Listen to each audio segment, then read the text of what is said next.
All right, everybody, welcome to the Effective Club Websites Club Leadership Webinar for Tuesday, November the 8th, 2011. I am Scott Williams. I'm Membership Director of the League of American Bicyclists.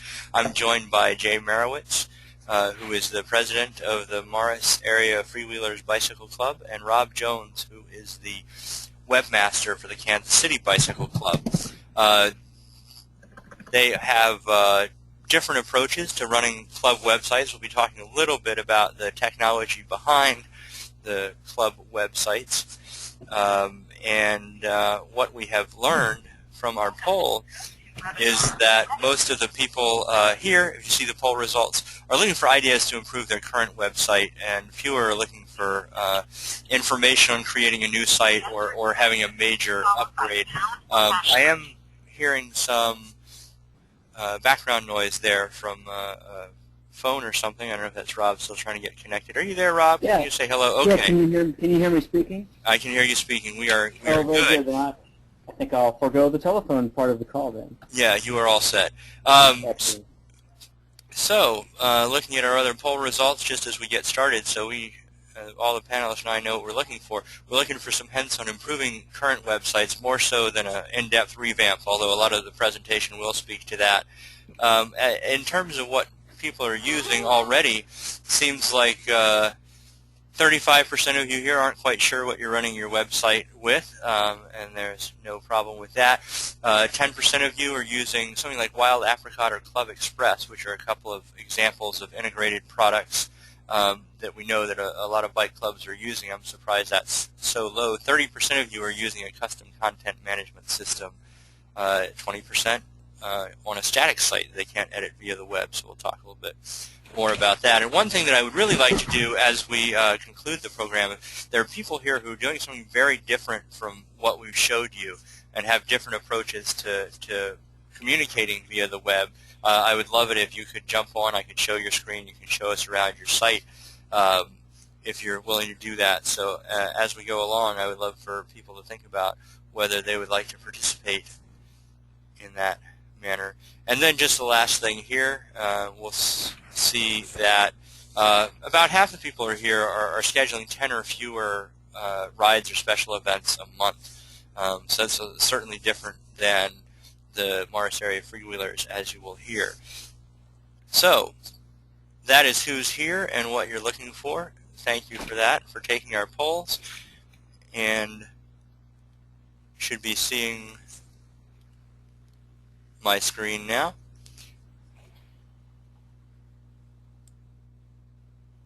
And our first presenter is Jay Marowitz, who's the president of the Morris Area Freewheelers. This is his homepage on the screen now.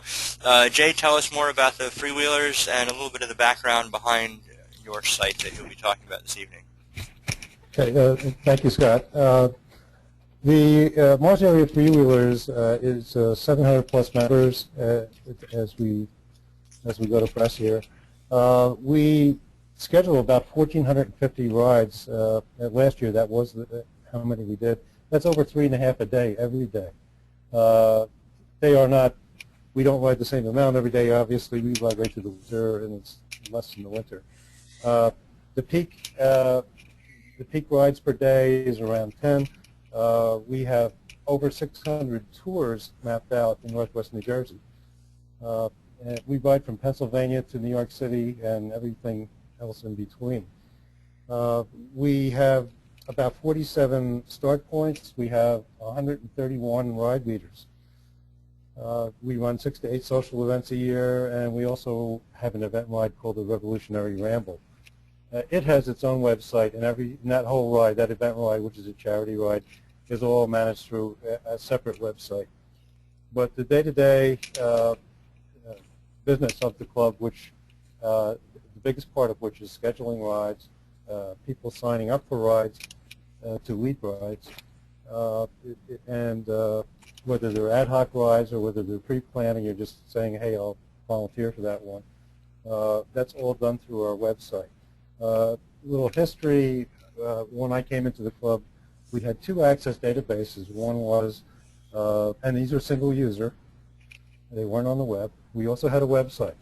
We would come up with a schedule using the programs in those two different databases. Unfortunately, they weren't linked. Although you had a membership database and you had a rides database, they really should have been linked for a lot of reasons that'll come up during this webinar. It wasn't working very well. We would create a schedule. We'd put it on our website. It would be static. We would do our ad hoc rides via email. We would not change the schedule on the website. You had to save the email someplace. I'm not very good at that. And the amount of work that the ride coordinator, the ride coordinator, there were two people. There was a ride coordinator and a ride administrator, and that was me, the ride administrator. I had the database. The membership coordinator, the ride coordinator, and the ride administrator did an amazing amount of manual, repetitive, boring work. And in addition to that, the person who actually, or the two people who wrote the Access applications moved. They were gone. So we had to do something. And what we did is we said, look, most bike clubs do the same thing. They have different names for the things they do, but mainly they're worried about scheduling a lot of rides, announcements to people. We were sending a lot of email out to our members, and you received it whether that mail concerned you or not. If there's a cancellation for a pace ride, we have a whole bunch of paces. We've got like 7 different paces. 8 paces, that's our fastest. If there's a cancellation and you're a D pace rider, that doesn't really concern you, and that should be filtered. Otherwise, you think it's spam.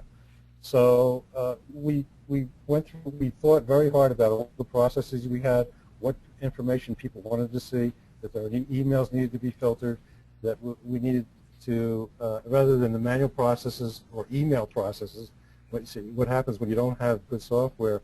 Everybody comes up with a process that involves a tremendous amount of email, and email hell is a lousy place to live. And we didn't want to live there anymore. We were worried about, going through the same pain of somebody moving away. And we started working with a vendor who we got interested in building a product. In fact, we told them that we don't want to be the only users. We're really interested in you building something that other clubs can use because they're going to come up with features that we can use and vice versa. So we worked with Impress M, which is a local company in New Jersey. They develop websites. They have a lot of fairly high-profile clients, and the president was a cyclist, so he was really interested in this. So we worked with them as Sweat Equity. We helped them with the testing, but basically we're paying for it on a per member, per current member basis. So if somebody leaves the club, they're not getting charged anymore. Or we're not getting charged anymore. So we're always even on the income versus the outflow. So what you're looking at is the home screen, the home page rather. The product is called Wheelswear, and you can see when our fall meeting is. You can put up banners. There's a login. Once you log in, there's a certain amount of information you can see without logging in. We do expose a 7-day ride schedule, so if you click on that, you'll see some links to that. That's just enough to get other prospective members interested and maybe come to the first ride. We have frequently asked questions on that yellow bar you can see there, and we expose enough information basically to sell people to come into the club and without logging in. Once you log in, you see, depending on who you are, whether you're a ride leader or you're just a regular club member that doesn't lead rides, or you're the president or you're the ride coordinator, you see different sets of menus on the right. Okay, well, we've got screenshots of that later, so we'll definitely get into all that. And one question I do want to explore as we go later is just the whole question of what information one reserves and what information one shares. So here are our other panelists tonight. We've got Rob Jones with us from the Kansas City Bicycle Club, and they are on Wild Apricot, which is one of two very similar systems working in sort of the small club association market. The other is called Club Express, and I've had an offer of somebody else here tonight who will show their Club Express-based website and can maybe just compare and contrast a little bit from the little bit that we'll see of how Wild Apricot works. Rob, tell us a little bit more about you and about KCBC and your website. Okay. KCBC, originally our website was based on, it was a kind of a homegrown HTML. I took it over just a couple of years ago, and it kind of escaped me what software we're using, but it was just HTML, with some other features that were in there. But what drew us to Wild Apricot was really the membership tracking ability. Our membership volunteer would spend a lot of time every month tracking, taking in payments, and just all the administrative work associated with all that, and mailing out membership cards and all this kind of thing. So what Wild Apricot brought to the table kind of automated a lot of that. It doesn't send out the membership cards or anything like that, but it took a lot of the load off of our membership staff, and that was really the big draw there. It integrates with, for better or for worse, with PayPal and that kind of thing. And they do have a very good event management system that works on top of that. Along with that, but prior to that, we had used, I think it's Active.com for our pay rides. And I'm not, that kind of predates me. I'm not really too familiar with how all that was working, but it wasn't working out very well. I guess quite a bit of the cut, or a very healthy percentage was going to them for that, and not going back to our mission of supporting cycling in our community. So Wild Apricot was just a better solution for that. It simplified all the event registration and everything as well. So the fact that we got a website along with it was kind of secondary. Personally, I kind of have mixed feelings about it because I'm kind of a metal guy. I like to be able to hit the HTML and everything myself. But that said, what this gives you is a nice kind of a rich text interface to the website. So really, I mean, a webmaster doesn't really, I'm embarrassed to say, doesn't really need much in the way of web admin skills or anything. If you can edit in Word, you can do that. You can add them in our site, basically. So Wild Apricot, it also gives us, actually, I'd like to take a moment. Is there a way, Scott, that I could share my screen? I can do that. Why don't we save that for a little later and look at some of the screenshots a bit later? We don't want to give everything away in the introduction. Does that work okay for you? Yeah, that's totally fine. And okay. Really, I see that you have our front page up here, so that works out okay. Right. So we'll run through that. If you look at the upper right, members can log in, and what that'll do is that gives our members access to their own profile on the website. As well as access to member-only content. Okay, and I'll just point out a couple of things, a couple of similarities here that in both the case of KCBC and the Morris area freewheelers, we're talking about integrated systems. The membership and the membership tracking and the public presentation of the website are the same program. It's doing everything. We are going to try to stick mostly with the public and sort of member website aspects of those tools tonight and keep it more on the web and less out of the membership systems. But because they are so intricately linked, it's certainly going to come up quite a bit as we discuss these sites. For people that don't know the technical terms, Rob was talking about HTML, which is the coding that underlies web pages. And depending on how you approach the website, sometimes you have to deal with that coding language. And with some of the dynamic systems where you can just log in and edit content, we'll talk about more of this. I'm getting ahead as well. You can just edit the pages as if you were editing Word, exactly as Rob put it. So let me go ahead and move on. So first of all, taking things at a very high level, we want to talk about, I think a good way to approach websites and talking about websites is who are your audiences. When you want to present information, regardless of whether it's on paper or on the web, the first question is, who do you want to present information to? And, first, most importantly and most obviously, I think, for all club websites is communicating information to your members. Secondarily, I would think it's presenting information to potential members and making sure that people that might be interested in a bike club in your area can find you. And I think just important tips there to make sure that something like Google can find you is, first of all, just try to Google yourself and see if your club comes up. If you Google your city and bicycle club, you really ought to be the first thing that comes up. If that's not working, try to get links to your site from other clubs and try to use keywords like bicycling and the name of your town a lot in the site, because that's what Google picks up on.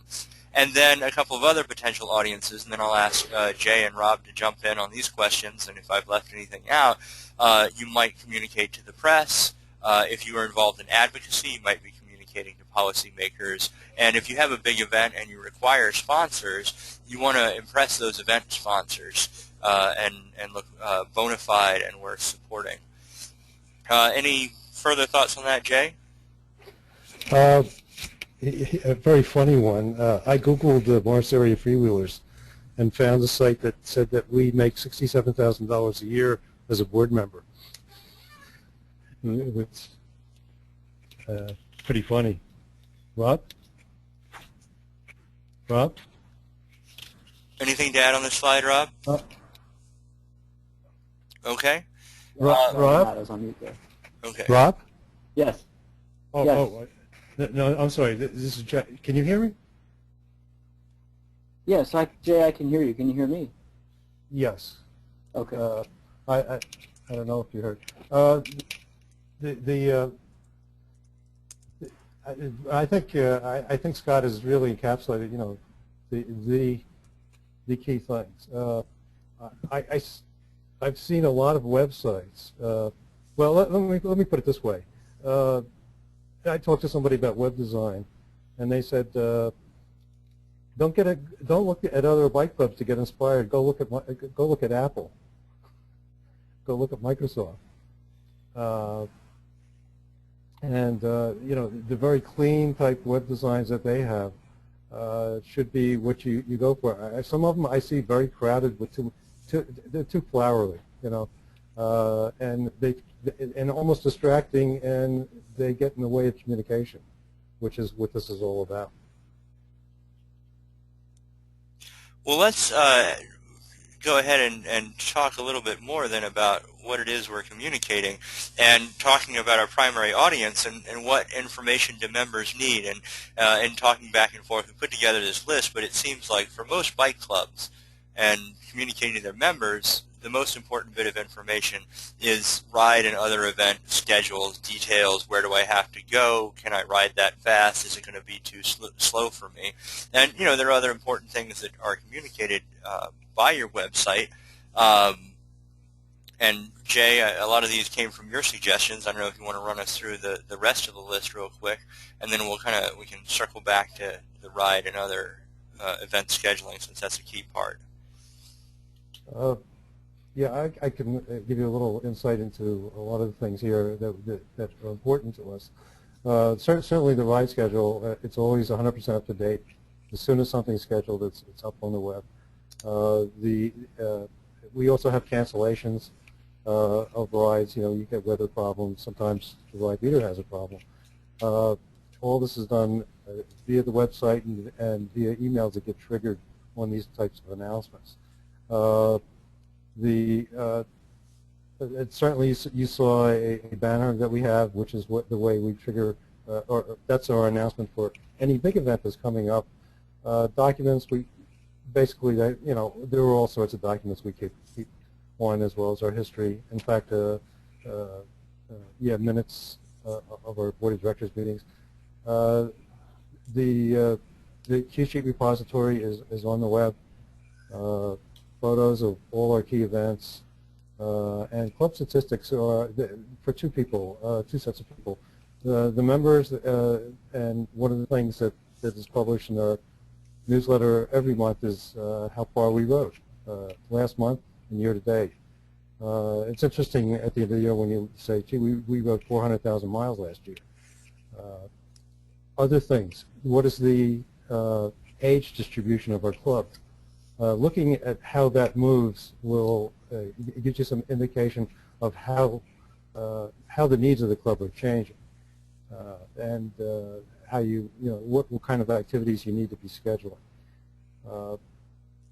There are various other statistics that we get, but what we have, the way we get them, we have two. Well, there's more than two reports, but there's two major reports that we get. One about the members and one about all our rides.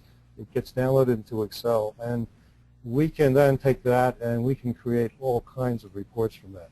So we basically get dumps from the website of all our information. We found that to be so much better than going back to the developer and say, hey, I need another report to do this or that.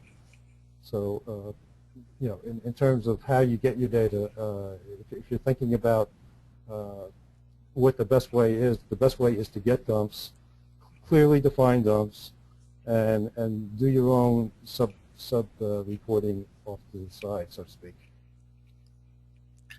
Rob, would you add anything to the information that members need, or add anything to what we said about what's here already? Yeah, actually, I think that was pretty interesting hearing about the club statistics. That's something that our club doesn't do today. KCBC, we kind of straddle on. We do two of our missions. One is advocacy, and so one of our roles is promoting, spreading out information to people. The website is really just one small part of that. It's not a focused one angle thing. We use Facebook. There's a legacy Yahoo group that still sees a lot of people. And email blasts and things like that. And then, again, the other right thing is organizing rides, both club rides that we do in the area, and then also just kind of as a repository of rides in general in Kansas City and the surrounding areas. And the vast majority of those don't even have anything to do with the bike club. We're really just doing it as a public service to members and non-members, as a place to go to find out where there's some group rides in the area.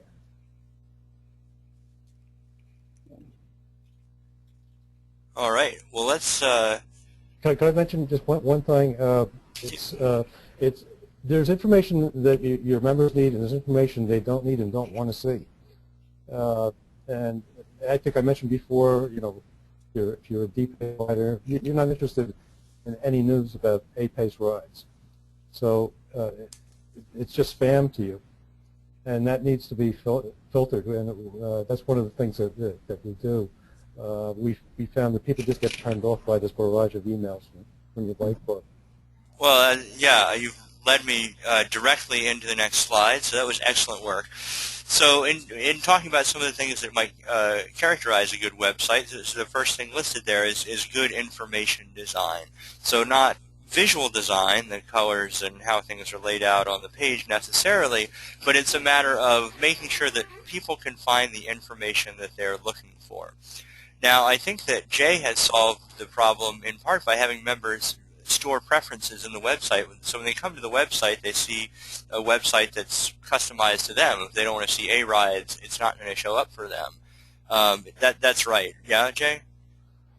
It's a little bit different than that, but basically the communication associated with the rides you're not interested in, you won't get. Okay. You can even turn off all your email if you want. There are members that just we were getting members quitting because they couldn't stand all the email. They can now turn it all off if they want to. The only thing they'll get is, hey, your dues are coming up next month. And that's the only thing you'll get. So the website is not necessarily changing as a result. I misunderstood that, but I think generally the point is if the key thing that you understand that your users want when they come is to see the schedule for rides that are at their pace, you make that very easy to find on the website. So from anywhere on the website, you can click through to the A rides or the B rides or whatever applies to you. And similarly, if making it clear where potential members would go to learn about membership. One thing we put here, and I'll be interested actually to hear, we've heard from Jay that that a lot of people are able to edit and access the parts of the website that pertain to them. Rob, you still have the title of webmaster. How much of the updating the website are you doing, and how much are other officers and volunteers able to do? Right.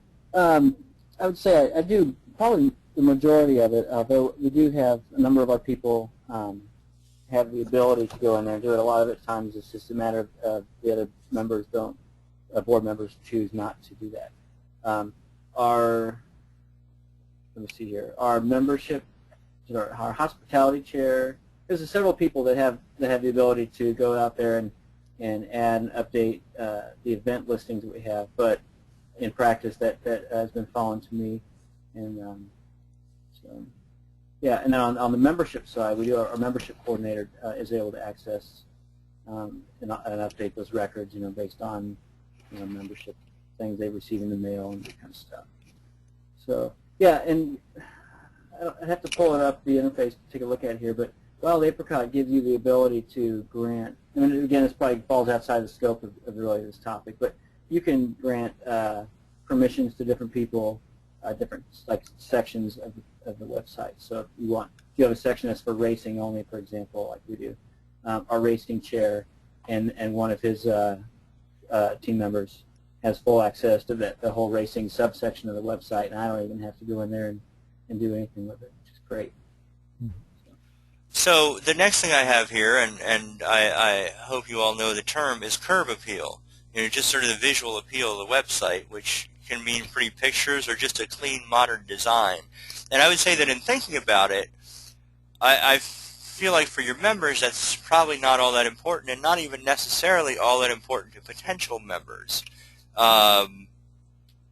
It's the rides that they care about, it's the activities that they care about, and if they can find the information they need. But some of the other audiences, like the press or event sponsors, maybe that's more important to them. And what do you think, Rob? Well, that is a good point. We're not only just ride-centric, but we also support advocacy. So, a lot of our membership dues we donate to local, to the local, state, national level, things that support support that. So it's not all about the rides for KCBC, although that is a big piece of it. Most of and I could be wrong, people that support our rides may well come to our site and look for key information, but really, from my perspective, that most of that happens behind the scenes at the board meetings, and then other satellite meetings that that are based around given events and things like that. So we don't really use the website as a clearinghouse for information, on like how many porta potties to get and where they're going and everything. Usually we have a ride chair. We'll take care of all that information offline. Jay, anything to add? I mean, you have a pretty sharp-looking website, despite your stated disdain for pretty pictures. The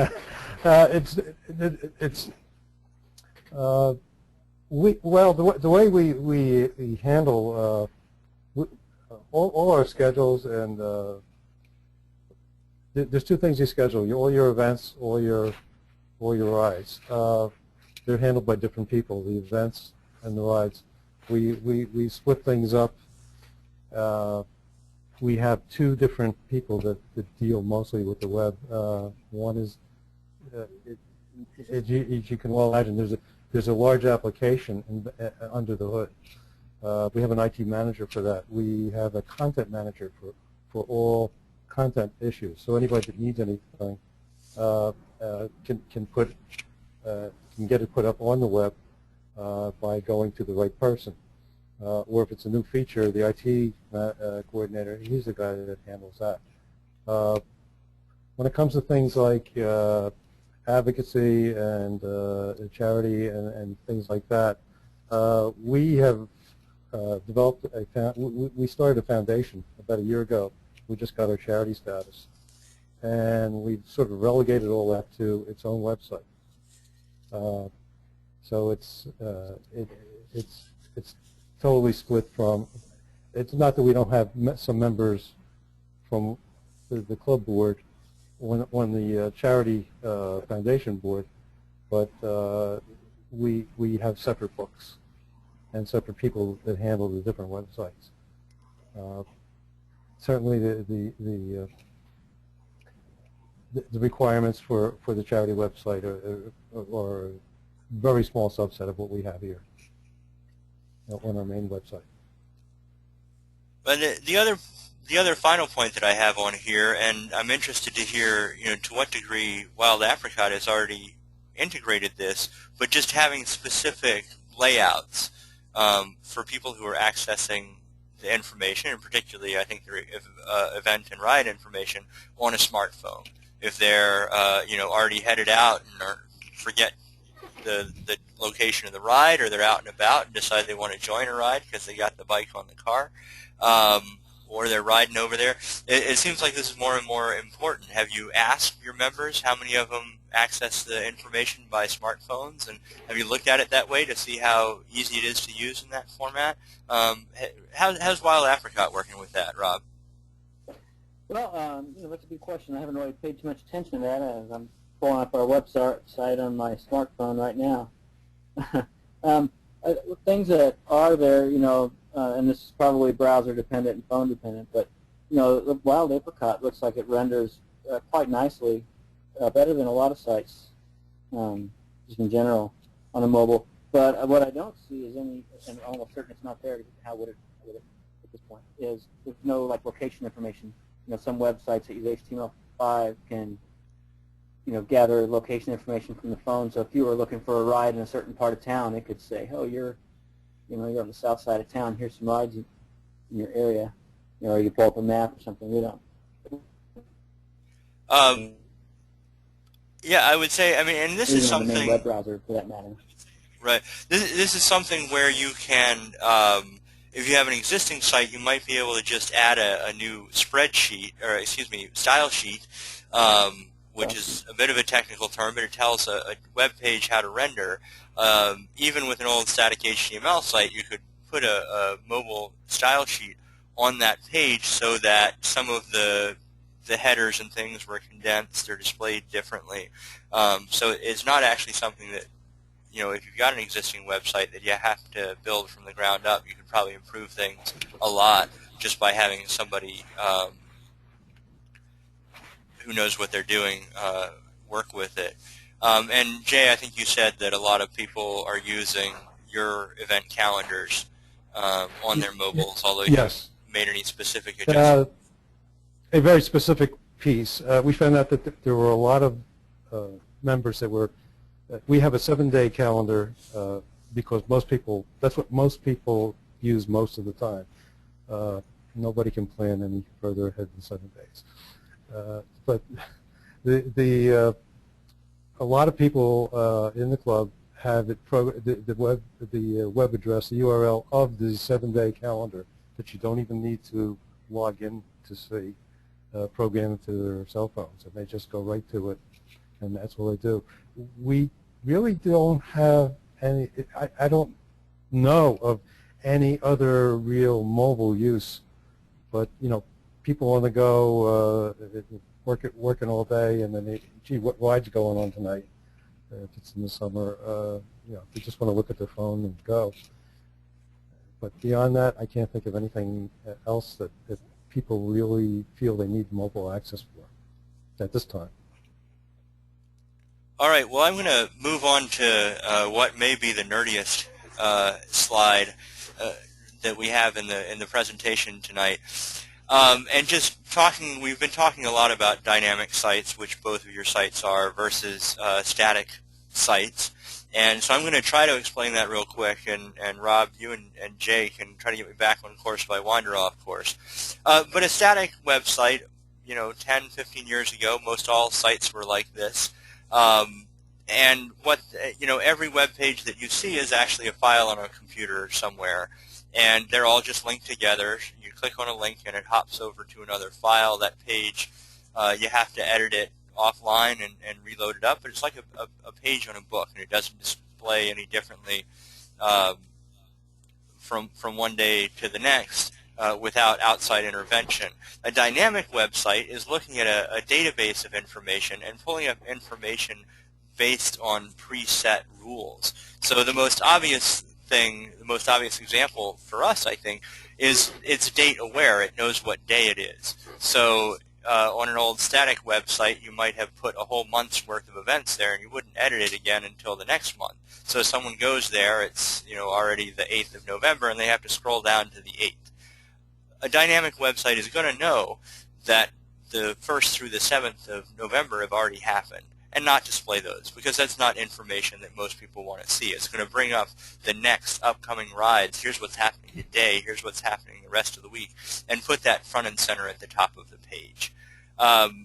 Another important aspect of having a dynamic site is you can have different pages, or even the same page based on clicking some buttons, display the different information or the same information in different ways. So you enter your ride once, and if it's a B ride, it's going to show up on the B ride page. It'll show up on the main calendar page. It'll show up on the front page if you have today's rides there, without having to add it every single place, which you would have had to do with a static website. It's looking at a database and saying, okay, well, this page displays B rides. I'm going to get only the B rides from this back-end database.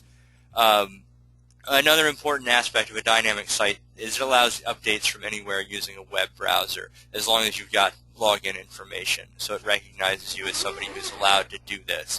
You did need some, not uncommon, but you needed some specific software to be able to upload files, and it's nice to have specific web editing software to edit the files if you don't know how to write the code yourself. And then just one thing in terms of dynamic websites, just the more that they do, the more complex they become. Static websites can require a lot more work, but they're not particularly complex. You don't have a lot of costs. You don't necessarily have downtime that may happen if data gets a little bit messed up. It can bring down an entire website. Doesn't happen a lot, but it does happen, and it usually happens about 5 o'clock on a Friday. I worked for a web developer, so that's how my Fridays usually ended. Do you think I've explained this well enough, Jay, Rob? Anything to add, or do you think we've gotten the sense? Scott, I think everything you said is absolutely right, but as far as the dynamic side of things go, usually it's more of a hybrid, where your event and your calendar-based things will be dynamic, and maybe things if you have a member directory published and that kind of thing. Then a lot of the other content, it's still static. It's like before, it may not be HTML, but just a document or whatever of some sort is I think what you'll typically find. Yeah, I think you covered it, Rob. We're faced with the same thing. I mean, the 7-day calendar, obviously that's dynamic, but the document that states the responsibilities of a ride leader, that's not going to change. That's maybe it'll change once a year or every 2 years. Okay, well, just to illustrate this a little bit more, we have a couple of screenshots on slides from the Morris Area Freewheelers site. So if you can just take us through these next couple of slides, Jay, and then when we have seen a few of your screenshots, then I'll just turn the screen over to Rob for a few minutes so he can show us some of the, what the same sort of functions look like when you're dealing with this wild apricot system. Okay. There's a whole series of pages in the website, and they're grouped into categories. The platform is Mambo with MySQL running the database, and Mambo is there's something called Joomla, which is pretty much the same as Mambo. Maybe you know that. That's the only reason I bring that up. You can see I hit the drop down there on the screenshot, and I clicked on or I highlighted FAQs there. Right.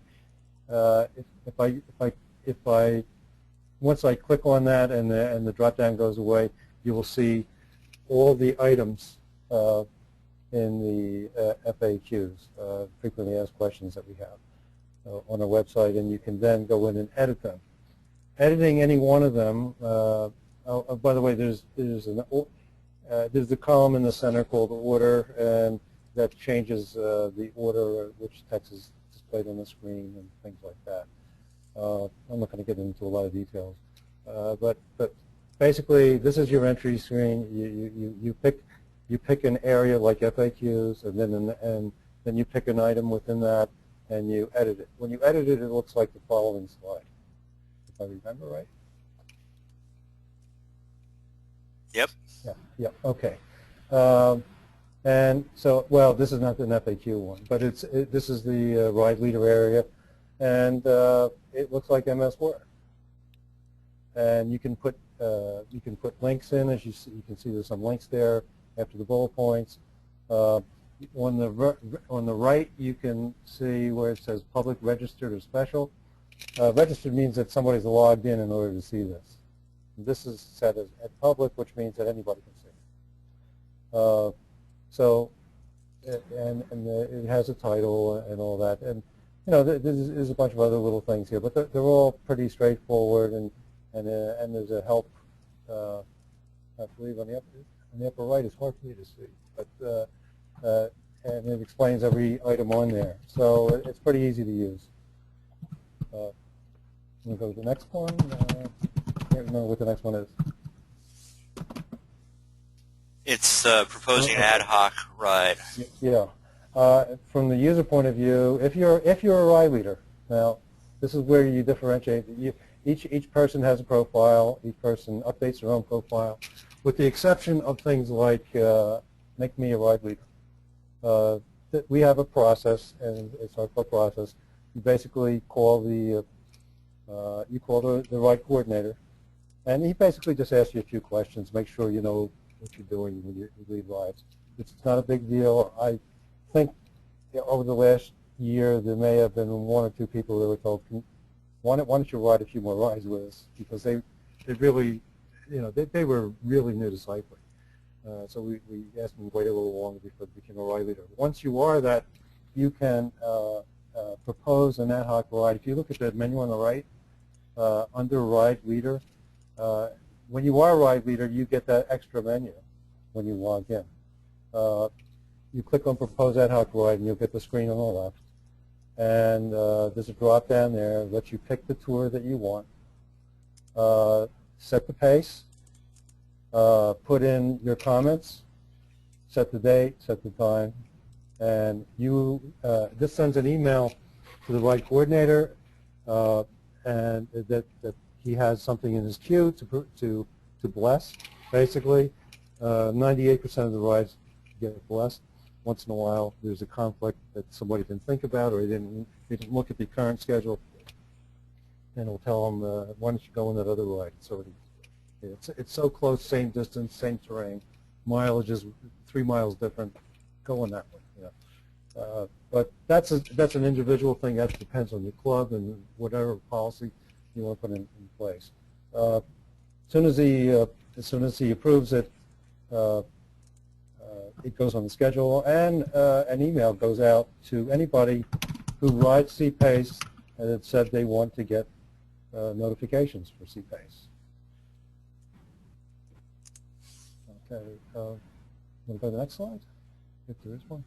Yes, okay. Updating club settings. This is just a small subset of the club settings, but this just gives you an idea of how there are things that different clubs may want. For example, our club calls the president president. Your club may call the president big wheel, or whatever else you want, whatever other title you want. So you can change things like that that will change displays throughout the website. The drop down right next to the word club president, or the phrase club president, that drop down lists all members in the club. So you pick whoever is currently president, and you select that person for that title. We have several other titles. Almost every title here has different capabilities on the website. For example, if you go near the bottom, the safety coordinator pulls a safety report. The safety, if a ride leader experiences an accident on his ride, he fills out a form online. It goes to the safety coordinator. I believe there's I can't remember because I'm not the safety coordinator and it doesn't happen to me, but I think he gets an email as well just to remind him, hey, there's something that just came in. He then has all the information required to send it into the insurance company. And if he doesn't, he has your information, so he can contact you and clarify whatever he needs to. There are several different capabilities. Some of them are fairly simple. The newsletter editor basically has the ability to broadcast email, to say, hey, the new newsletter has been posted. I'm going to go to the next. Okay, actually the other thing, I think I need to hop a couple of slides forward because for some reason it made sense this afternoon. I put this a little farther in the presentation. Okay. This is the menu that I see because I'm president, and the club setting back there made me president. And I can see the accident report as well. It's always good for the president to understand what's happening in the club. I can do email broadcasts, lead ride summary. I can find out who's led how many rides between any two dates. The ride report is a very comprehensive dump that comes down and into Excel, and it's all the details about every single ride between any two dates. I use that to produce a quick graph of actually I use the data I get from that to produce a graph of the total miles this month and to date, each month to date. I use it for a bunch of other things. I can't remember all the things I use it for, but every once in a while something comes up, I look at that report. How many C-Ride? Well, all right, I'll move it along. Membership is the membership expirations. That probably could use a better title, but it basically is a dump of all the member information. I can get the age distribution of a membership. I can update a member and things like that. So it's basically I have a different menu because of who I am. I'm an officer, and several other people have different capabilities because of who they are. Okay, I'm going to hand the screen over for just a minute to Rob, if you are in a position and ready to take the screen, and just show us quickly some of how Wild Apricot looks for similar functions. So it's about to ask you if you've closed anything that you wouldn't want to share with us. And then if you wanted to take us through real quick, and then we'll go back and run through the rest of our slides real quick and then try to take some questions. Right, okay. So at this point, can you see my screen? Yes. Yeah, that's good. Excellent. So what this is the admin page for, kind of landing page for Wild Apricot. And by default, it starts off at our main website. So all of this content you see down here should look familiar if you saw that slide that was shown earlier. Then there's kind of some different things we can do along the top. To edit a page, they make it quite simple. You can get a rich edit experience right from there.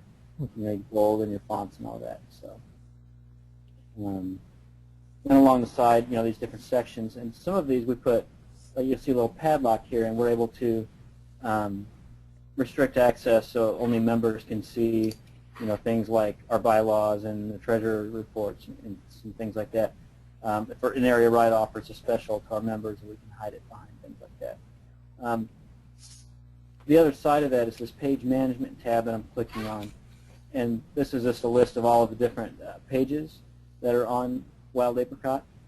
They have two different types of pages. They have a content page and a functional page, and really this kind of goes back to what Stephen was saying about static versus dynamic. So a content page, if I were to add a new one, Wild Apricot gives you these templates, so you can have some different columns, and separate your content out for you. In practice, I never do anything but a single column because we just don't really create a lot of static content all the time. right? And then the other side of it is the dynamic pages, these functional pages. And Wild Apricot's got some kind of canned widgets, discussion forums, a member directory, calendars, different things like that you can embed into any of the pages on your site. Any of the pages except for the front page. The front page is just special, and I can't embed, or at least not easily, their own blog type of page in there, which is what I really want, because I want our front page to be a blog style where anybody on the board could post an article and it would rotate up there. But what happens in practice is it's a static page that I have to go update. I'm very busy. I don't give our website anywhere near the attention that it really deserves. So it just gets updated when I have time, and I try to keep it relatively current. But the power of Wild Apricot really isn't so much that, because you can get that from WordPress. Someone was asking how this was different from that. And there's a lot of other type of things. But Wild Apricot is tailored for a club, not necessarily a bike club, but it's tailored for. Well, I'm showing you people's information about that. It's tailored towards clubs in general that have membership needs, and might have calendar events and that kind of thing. So, and there's all sorts of functionality they give you. You can have it automatically email reminders to people once they've signed up for an event, so they don't forget about it. Things like that. So. Okay, I'm going to go ahead and grab the screen back unless there's something else you were itching to show us. Unless you had any other questions about anything, there really wasn't anything else. Okay, and when we get a chance for questions, if we have specific questions, we can come back to this. Okay, so we're back to the slideshow here, and I had skipped some slides. Just one thing in terms of an alternative, this is my daughter's elementary school PTA page, and it's a static website. It's managed from something called Dreamweaver, which you can edit web pages with, load files up to the web. It's a static site, except the most important thing really for this site too, and the thing that needs to be updated most often by the Tacoma Park Elementary School officers is the event calendar. So they just use Google Calendar. They have edit privileges set up for the people who are allowed to edit it. Everyone can view it, and you can just get a widget from Google Calendar, just a little piece of code that you can put into your static website. So this is an old school HTML page, but it does have dynamic content embedded in it.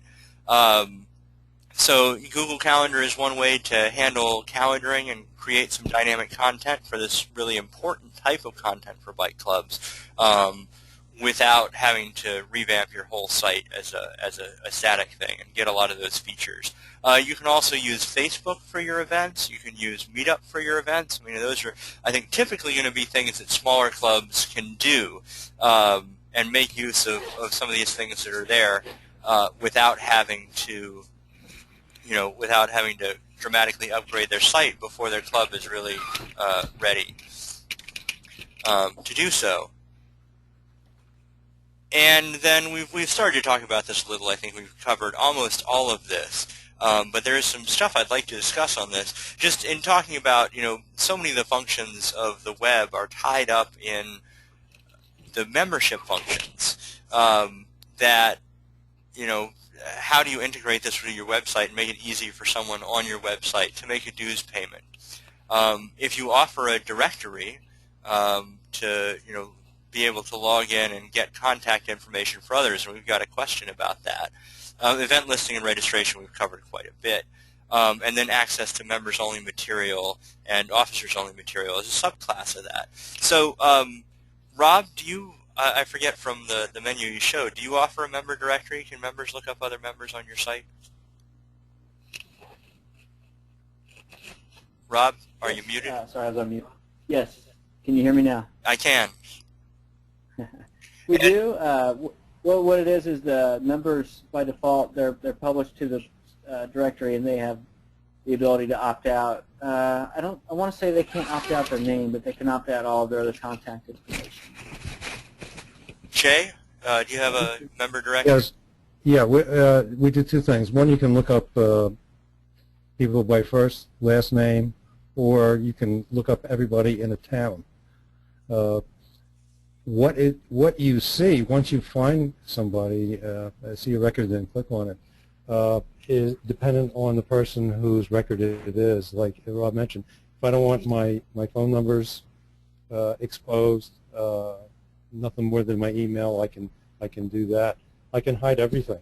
So privacy is is something we respect. Some people just don't want to be contacted, so we do that. And members have been comfortable with this scheme, happy with the ability to find each other, but happy with the ability to hide themselves as they'd rather not be contacted. It works? Yeah, it works very well. Sometimes we default, a new member is defaulted with no contact information being exposed. Okay, they have to then they have to expose it, and sometimes they forget. So every meeting and once in a while in the newsletter, we keep telling them, hey, if you haven't been getting emails, or I'm sorry, yeah, well, I'm sorry, I jumped to a different topic. There are other emails that they can opt out of, as well as not show who they are, and a lot of people opt out of, or by default have opted out of all these emails, and they get nothing, and they wonder what's going on with the club, and we have to wake them up. So, Jay, what other information and functions do you restrict to members only, or I think there's some special searching you can do only if you're a ride leader, if I remember something you told me. Yeah, this is probably one of the nicest features of the entire website. I mentioned before we have over 600 different tours.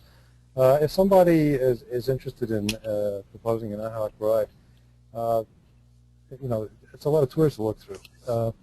So what we allow them to do is specify the start point, a mileage band, like 25 to 35 miles, a terrain rating. We rate our terrain, and say, give me a short list, and they'll get a short list of all the tours that meet that criteria.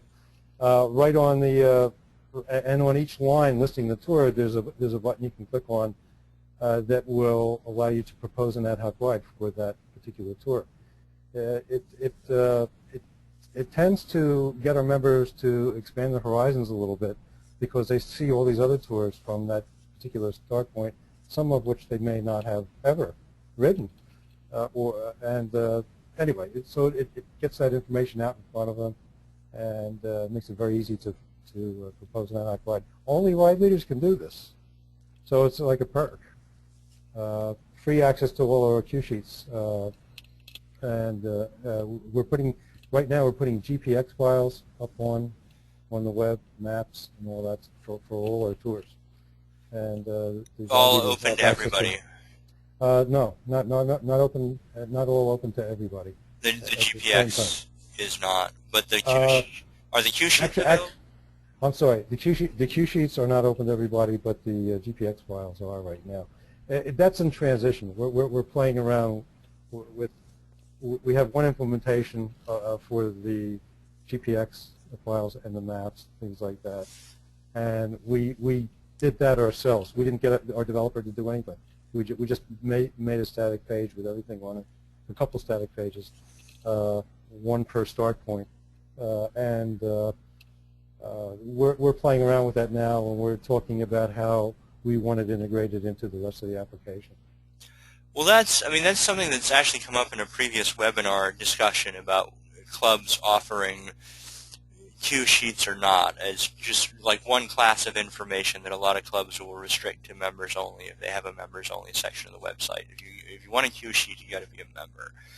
And I think it's a useful discussion. Do you have any evidence that people join just to get access to the cue sheets? Do you think it's actually selling memberships, or I guess you probably don't think that it's hurting you, but it seems like you could make a case that if people could see the routes that you're riding, the reason they join the club is more about the camaraderie and being able to ride with the others in the club. and less so about the information. But a lot of clubs seem to think that the information is a key selling point. But so you're talking about it being in transition. Are you reconsidering whether you're offering that information, or you think Yeah, mainly the format. If you're going to get it, how do you get it? Maybe you have limited access to club members. Maybe just on the 7-day ride schedule. For the current rides, you can get the cue sheets, for example. But you bring up an interesting point. I mean, when I first joined the club, cue sheets were talked about as this is our goals.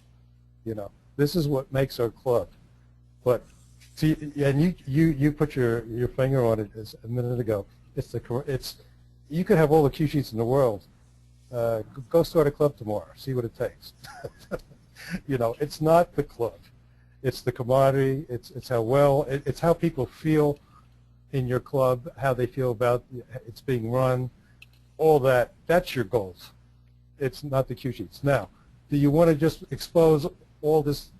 These cue sheets our club is going to be 29 years old this year. These cue sheets were developed over that period of time. Do we want to just give it out to anybody? Well, somebody may want to sell a book if they get their hands on it, create a book of cue sheets. So we don't want to do that, but at the same time, there's so many leaks. I mean, riders riding along, the cue sheet comes off their cue clip, is laying in the road. So that's only one leak. There's lots of others. So you can't worry too much about that. Do you want to carte blanche, open it all up? We feel that we don't want to do that. Unless you're a ride leader, then you can look at them all. You've earned something. You paid some dues to the club. Rob, thoughts about what you keep private, what you share? We saw it on your menu before. There's been a little bit of discussion on our board about what to share and things, like, say, our newsletter. We've kind of bounced back and forth, but we're opting more to be more open now, with the idea that people will join if they want to. Cue sheets, we sometimes will publish those for our rides on our ride site, and sometimes we don't. We're kind of iffy about that. Not really as a policy; it's just a matter of just being lazy. Now that said, all of the rides that we do, we typically put on 3 or 4 big rides a year, and those are the ones that I'm talking about. All of our smaller rides are things that just members lead. That's really kind of up to them. We leave it up to the ride leaders to share if they want any cue sheets that they have on either on Bikely or on Map My Ride, the latter of which is a pay site, I believe, but you get free access to read the cue sheet. It's if you want to update or upload GPX files and things like that. I think there's maybe a fee involved or something like that. And then again, Bikely is the other site. It's a great site for sharing GPX files and things like that. Well, I would. Another thing that's kind of an in-between, although it usually takes some technical help to implement, is if someone wants to view something that you consider valued information. Well, first of all, print some sort of copyright notice on it, so someone couldn't put it in a book. I guess they could always thinly disguise it. It's hard to know, but at least you've made it plain that it is your information. But if you can just collect a web address or an email address for somebody who wants to view the information, if you want to, kind of like what you were saying before, Jay, if you want to view this, you got to give something up. It's your email address, so you can follow up with these people. Oh, I see you're interested in bicycling in the, in the Morris area. You found the right place. Here are all the reasons you ought to become a member. I've seen that done. Let's try to. We've covered a lot of ground. We've used up a lot of our time. Let's try to get through a lot of the rest of this quickly. I've got one hand up for a question. One question, clarification, Jay. You keep talking about tours and your 600 tours a year. Define tour. No. A tour basically is a cue sheet. Okay, a ride is something that you schedule. It includes a tour, has a ride leader, has a time and a date, and a pace. Excellent. We talked a little bit in terms of risks that are associated with building or maintaining a website, and a lot of these are associated with trying to build your own piece of software, which you've opted out of, Rob, and you're on the other side of, Jay. But can you take us briefly through these, Jay, since a lot of these came from you? Just things you can run into if you go a little too whole hog into these things. The number one in failure to complete a site build. Depending on how functional you want your site to be, you may not really, depending on how much you know about software, you may be in over your head. You may be looking at something that is just that you grossly underestimate the complexity of, and it may never happen. And so this has happened a lot in the history, not only for Fight Club sites, but there's nothing, when you get down to the basics, it's just another software product with some complexity. And it suffers all the slings and arrows of misfortune that all those failed builds incurred. So you know, keeping it simple is important. Making sure it does the right thing is important. And when you do that, you may find that the complexity is high, and now you got to say, do I really want to do that? I'm a bike club. Okay. Loss of knowledge on how to make use of site. Yeah. Well, we went through that. we had our developers leave. They're gone. And yeah, somebody else could probably dig it up, but at the same time, there's dig into it, but it takes a lot of time. It wasn't on the web, and we really needed to move to that. So then we decided let's work with somebody that knows how to build these things and knows all the sophistications of the web. We ran into some, even with all that, we ran into some interesting problems. The spam rules change. Well, they didn't so much change as that people started getting serious about implementing them.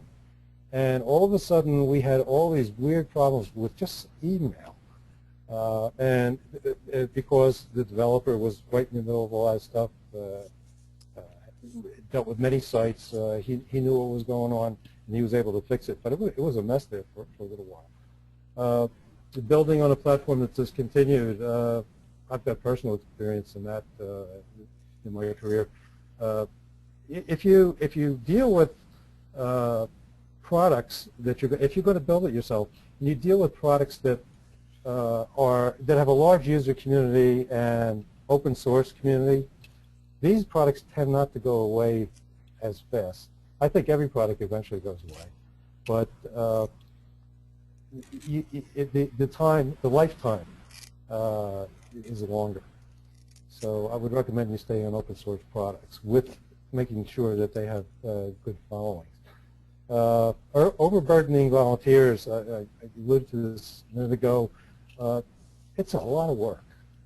If you're doing anything that really gets to the heart of the matter, I mean, if you deal with a club my size and you want very highly functional site, and you're going to give it to one or two people, I mean, and not pay them. And what happens when they do something you don't like the way it, quote, looks? What are you going to say to those poor guys that spent nights? And remember, why did they join the bike club? All right, I don't think it was to write code. So, and if they got all this energy to put into the software, just think of what they could do for the things that your bike club ought to be doing. So maybe you're redirecting their energy the wrong way. Mission creep, and basically that's it. If you look at the purpose in your bylaws of your bike club, what does it say about software? It's a tool. What you want is the best one you can possibly have that simplifies your processes and reduces the burden on your volunteers for all the mundane work. And doing that even has some interesting side effects. There's a story I got to tell you. It's we used to send out in snail mail the schedules, or the newsletter basically, which had the schedule in it. And this one woman had a party at her house every month, and they would do that. And we went to PDF's copy on the web, and her parties went bye-bye, and she was pissed off at everybody. It was, it's really interesting what happens. We made things simpler, but it was her social event, and she was unhappy. Well, I think that's, you can't ignore some of those things, and even, going electronic, you probably have some members that aren't ready for that, even if it doesn't mean the end of a social event. Rob, did you want to add anything on any of these points? You might be muted there. I won't have any new points to add, but these are some great points that Jay's brought up, especially these last couple about overburdening the volunteers. That was the number one reason we went to Wild Apricot, was for the event management and the member management features. That can't be understated. Those were huge for us. Yeah, as far as should we really be building software, obviously that's not our focus. If you have somebody so inclined to do that, that's great. But then you turn right around and put yourself in the situation of bullet point number 2, where you could lose the knowledge of how to make it and use it and maintain it if that person leaves. And,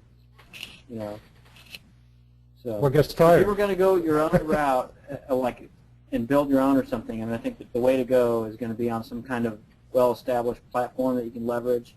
Whether you're, I don't know if building something on top of a blog product is right, but Joomla, and there's another CMS, content management system out there that's real big in the open source world. As long as you select something that has a large community backing, I think you'll be safe for the short term, a couple of years.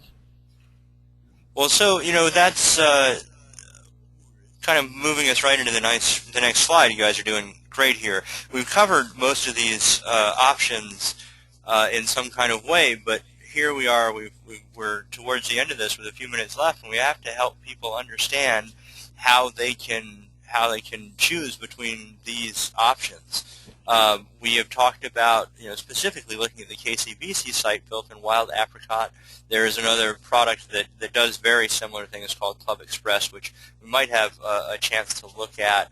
We've had someone offer to show off their site. Maybe we'll get through the rest of the content and then give anybody who wants to stay an opportunity to look at Club Express as well. But they're in very much the same niche, catering to small organizations, and as Rob said, not necessarily bike clubs. You can still have a static website, especially if you have a small group. Maybe integrate with the Google Calendar, kind of like the Tacoma Park Elementary School PTA site. You can have a dynamic site with sort of minimal customization. You could use blog software like WordPress, although I think if you have a lot of rides, that option would probably be too limited for you. And you can do some sort of custom build from an existing platform, or you could look at something like Wheelsware, where the custom build has been done with an eye towards sharing it with other bike clubs. It's sort of been custom built, but at the same time thinking about making it general. So it's not hard-coded to say president. You can type in big wheel like Jay was showing us. And as I understand, Morris Area Freewheelers are the only ones on that platform right now, but they are looking to bring other people in. And that's based on an open-source content management system.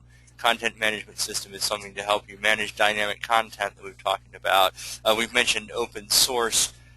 So there are these packages that are built by communities and offered for free, but they often require some knowledge and setup to get there, so you're not kind of up and running with, it's not magic, but it's a very solid base and something where, as Rob and Jay have been saying, there's a community of people who work on this and will help keep it around for a long time, and it's not ruled by economic decisions where, if it's a Microsoft product and they decide to go in another direction, they can, leave you hanging at some point.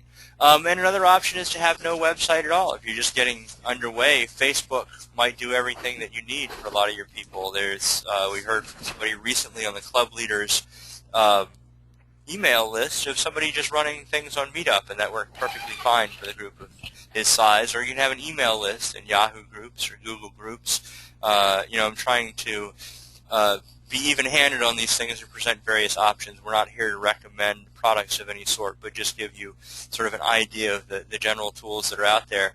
So how do people make a decision? What guidance would you give a small club, as many of our clubs are here, in terms of when they're sort of ready to move up, or how do you make these decisions, Jay?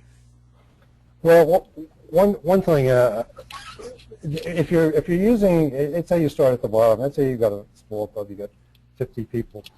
Well, you can get by pretty well with mailing lists that you develop, and you send stuff to either the whole club or this subset or that subset. And it's not too bad. I mean, with 50 members, how many new members you're going to get a year, how many people are going to quit, it's not a big deal. As you start growing that number of members, then you start looking at the activities that you're spending a lot of manual effort on. And you start saying, well, look, I can't keep doing this. This is driving me nuts. And first of all, it's boring. It's repetitive. It's, I don't want to do this anymore. It's so you now have to look for something else. So you have to, let's say there's a food chain here, and I'm not going to argue about where any of these products fit on a food chain, but you need to move up. You need to move up to more functions, more where the people who own the functions actually do them. An example of that is, all right, we have a member profile, okay, that each member is responsible for updating. It has all the contact information and all the preferences. The membership coordinator does not touch those. In our old site, or not, it wasn't even a web. We had a website, but in our old databases that really weren't on the website, the emails would go to the membership coordinator, and he would make these changes. I mean, hey, change my email. Hey, change my contact number. Hey, it drove him nuts. So it's those sort of things that you have to look for. What repetitive stuff do I have to fix now? And now I need to move up to something that pushes this stuff out to the guy who owns it.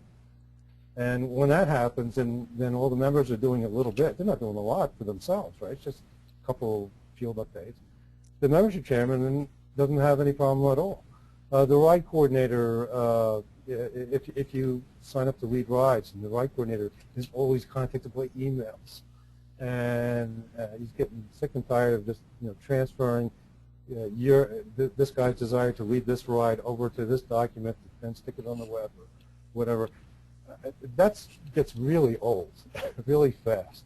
And I mean, why does it have to have a number? Why can't you just sign up on the web and it's taken care of? Or in the case of ad hoc rides, I mean, and you can think of different ways to run ad hoc rides. One where everyone gets approved by the ride coordinator, or one where it just goes on the web. Anyway, these are all different functionalities that cut down this repetitive stuff. And so that's how you determine when it's time to move to the next level. Well, I think that one of the points that you've made in conversations we've had on this topic, Jay, we haven't quite gotten around to tonight, is that it can be very costly to not spend any money on this. And I think you've alluded, a lot of your points go back to that, but your experience is a lot of small organizations don't want to do anything that costs any money at all. But by missing out on some of the automation, some of the member services that they're costing themselves more than they're helping themselves by that approach. Yeah, I mean, and the cost can come a couple of different ways. One way, I mean, is hard money. I mean, I look at clubs that all they do is they say, well, all right, this thing costs this much per month, and then they multiply it times, well, I got 1,000 members, and they come out with some number, and it's in the thousands of dollars. Meanwhile, it's less than 20% of the total member dues. For software that runs your club and makes life easy for everybody, improves communication, makes the club members feel that they're in an organization that is super organized. Delays officer burnout. Yeah, exactly. And it retains members. I know when we moved to this website, I was over at a friend's house, and he had some of his friends over, and they were talking about the bike club, and this other guy's not an officer of the club, and his friend said to him, "Is the club well organized?" And he looked at him and he says, "It's super organized." I mean, I didn't prompt this guy or anything, but it's just the feeling that, you know, and that had sort of opened my eyes of how the members feel as a result of this thing. Okay. Well, let's get Rob's thoughts. Try to get a couple of quick questions in here, and let people go if they want to go at 9:30. And we have a couple of other people who'd be willing to show websites after that if people want to stay around and look at them. But Rob, your thoughts on answering these questions? Okay, yeah, just real quick. I think the key thing to remember is this is all volunteer driven, so it's very important to, no matter what you do, is you have something that doesn't take a lot of time and effort. Because nobody wants to, you know, we want to be out and ride, you know, or if not that, at least spend time with our families, or, you know, with other obligations. The last thing I want to do is, you know, spend hours at a time, you know, doing admin work on a website, or, you know, in a membership, you know, dealing, you know, like Dave was saying about, you know, changing people's contact details. So any solution that you have should weigh heavily with that in mind. That said, something that's kind of organic, maybe, you know, if you are starting small, try a few different things and you know, see what works for you. But I think you'll find as your club grows, the demands on your volunteer staff are going to grow with that. So there's going to become a point where, you know, you need to start looking at you know, maybe a customized solutions. Certainly a very good thing to look at. So like a Wild Apricot or a Club Express, or, you know, something like that. Okay, Jim Bruce, you have had your virtual hand up for a long time. Your virtual arm must be really tired by now. If you got a microphone there, did you have a question or comment you wanted to add? Jim Bruce, are you there? No, can you hear me? I can hear you. Okay, my hands are down. Oh, okay. All right. Well, thank you. A couple of questions that we had that came in that were typed in. Someone was asking, in terms of both your systems, how do you accept payment for membership? Do you use PayPal for that, or what are the system? What's the system? Rob? Yeah, Wild Apricot is integrated with PayPal. And really, I think that's the only form of payment. You know, you could use PayPal to pay by credit card, but it all goes through their servers, and it's worked out really well for the most part. But we do have the occasional person who contacts our membership chair and has trouble with PayPal. So we're not quite sure if that's a user issue or if there's a true problem, because it's really never anything that we're able to duplicate or to get a good look at. That said, PayPal, some of our board members aren't very keen on them at all. Like for example, there's a place in there where it says you can pay by credit card without ever doing any logging into their website or anything, but they make it very difficult to find that. But that said, other than that, I don't deal really directly with the PayPal side of things, but it's my understanding that other than those kind of isolated complaints, it seems to work very well for us. Okay. We use PayPal. Occasionally there's a problem, but it's not very often. I can't address what they are, but it's, you know, it's not enough that it gets brought up much. It doesn't get brought up at all at board meetings. It's just handled by the membership coordinator. But it's been wonderful for the membership coordinator, because basically it doesn't do much. Now the payment comes in, it creates the record for the new member, and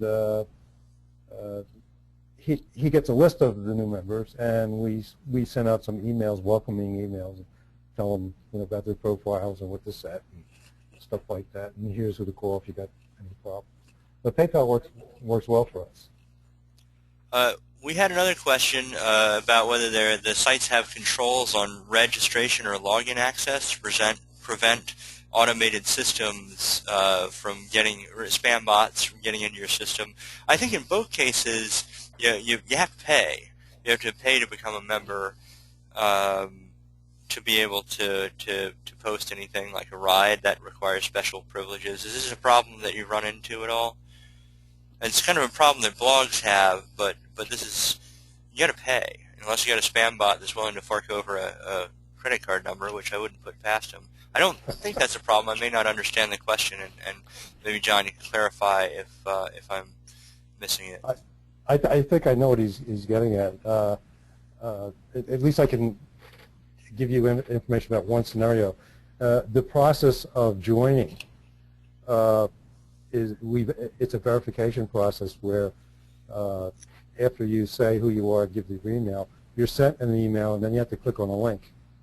And that's what I remember. I haven't joined for a while, so but it's I don't know if I left that in detail, but it's something like that. So it guarantees that you are who you say you are, because you can only respond if you get that email back.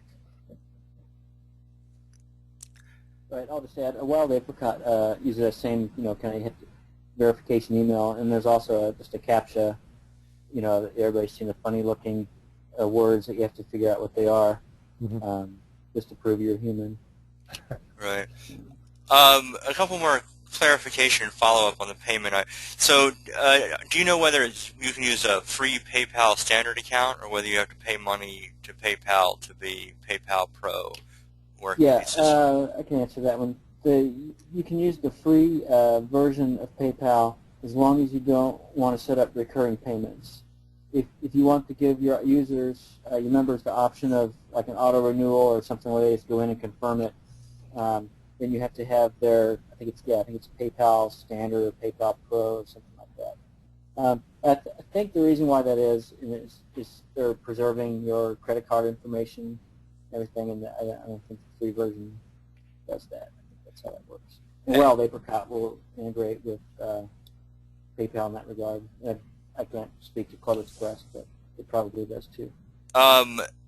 Okay, so here's an excellent question that I meant to ask, and I'm glad someone brought this up. So what's been the return on investing in these website systems? Have you seen an increase in members? You've alluded to officer satisfaction and morale going up, but what other return have you seen from going into these integrated web and membership systems? Well, our membership has continued to grow. I don't have the numbers in front of me of where we were at in pre-Wild Apricot days, but it has gone up. Certainly, a lot of many hours of our membership and other people that help with related things.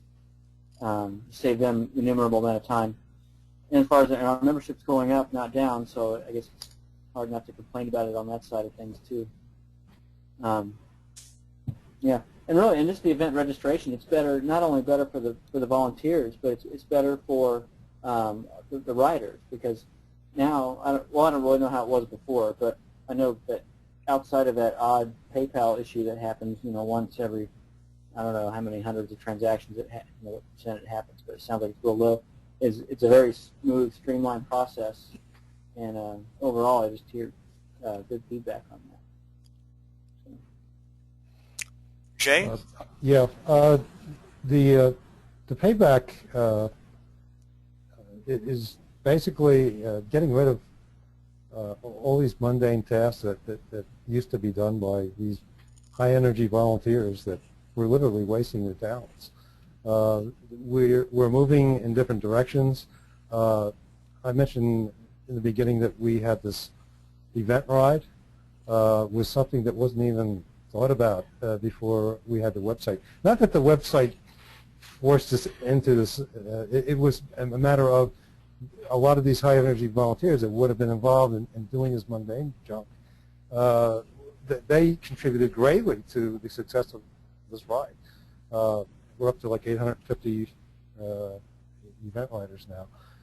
The ride leaders for our standard club rides, we were down around 80 before we had this site. upgrade, and we're at 131 now, and that's 4 years later. So that's 131 out of 700. That's a pretty good percentage of your club that are volunteers in the ride leading area. So we're doing more rides than ever before. 1450 we schedule. You have to subtract off a couple hundred because of bad weather and other things for the ones that actually get ridden. You know, we broke the 400,000 mile for the club this year. Mark, you know, that's we went past the moon. So I feel that we're getting more participation from the people that would rather not do some of the junk that we used to have to do to keep the club connected, and we're doing a better job of connecting to them and broadcasting to them what they want to hear, and not all the spam about, you know, we used to use Google, I guess Google Groups, and you know, if an email went out, it went out to everybody, didn't matter what it was, and that gets old when it's stuff that 8 out of 10 times you're not even interested in. So it's just satisfaction by the of not getting this barrage of spam. Everybody gets too much email anyway, and we were just adding to that pile. And now they got control. Nothing like giving your customers control over their own destiny to make them feel better. So go ahead. That's terrific. I just wanted to go ahead and, you know, we've gone about an hour and a half here. In that, we lost really very few attendees. I think we kept 21 out of 24. So despite the fact that this got kind of deeply geeky at times, thank you very much, Jay and Rob, for being part of the panel. I'm going to stop the recording in terms of what we're going to save on the web. I do still have a couple of people who might be able to show off some different approaches to websites. So